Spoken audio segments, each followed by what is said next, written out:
You know, when I first got my dog, I thought it would be easy. I imagined us frolicking through fields, him bounding back to me at the sound of my voice, a perfect picture of companionship. But reality hit hard. There I was, standing in the park, calling his name, and he was off chasing squirrels, oblivious to my existence. It was a humbling moment, realizing that my sweet pup, who I thought would be my loyal shadow, had his own agenda. That's when I decided I needed to master the dog recall command. I mean, how hard could it be? First things first, I did my research. I scoured the internet, read countless articles, and watched videos of trainers who made it look so effortless. Just call your dog, and he'll come running back to you, they said, as if it were as simple as flipping a switch. But I quickly learned that there's a lot more to it than just shouting a name. It's about building a relationship, establishing trust, and most importantly, making it worth their while to come back. So I started with the basics. I picked a command, come, and I made sure to use it consistently. Every time I called him, I used that same word, and I tried to keep my tone upbeat and inviting. I wanted him to associate the command with something positive, something fun. But here's the kicker. I had to be the one to make it fun. I couldn't just stand there and expect him to come running. I had to be the one who made the effort to engage him. I began with short distances. In my backyard, I'd call him, and when he came, I'd shower him with praise and treats. I'd jump around, clap my hands, and make a big deal out of it. I wanted him to feel like a superstar every time he responded.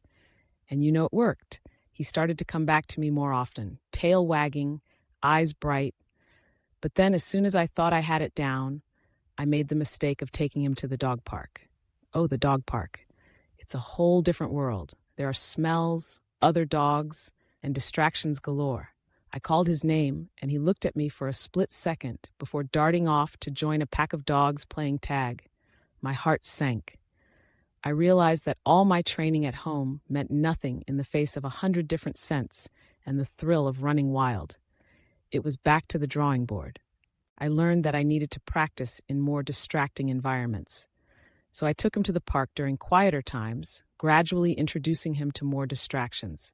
I'd call him, and if he hesitated, I'd use a high-value treat, something he couldn't resist. I discovered that his favorite was peanut butter.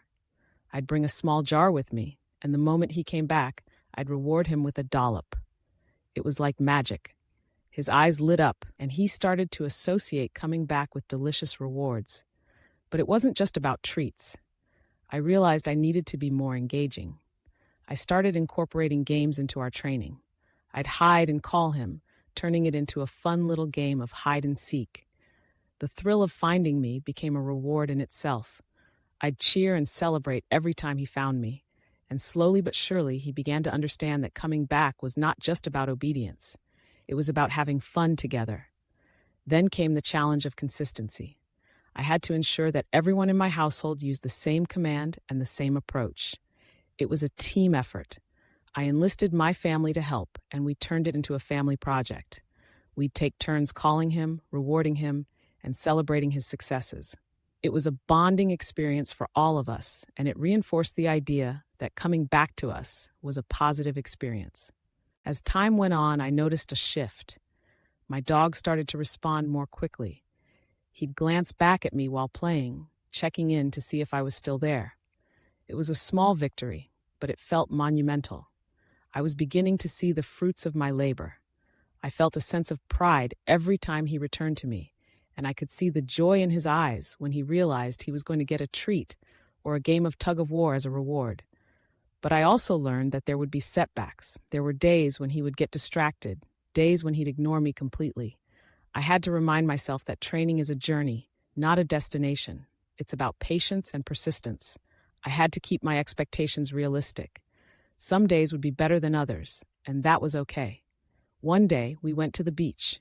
It was a beautiful day, and I was excited to let him run free. I called him, and he hesitated, looking at the waves, then back at me. My heart raced.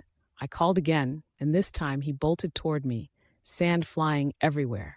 I knelt down, arms wide open, and when he reached me, I scooped him up in a hug, laughing and celebrating.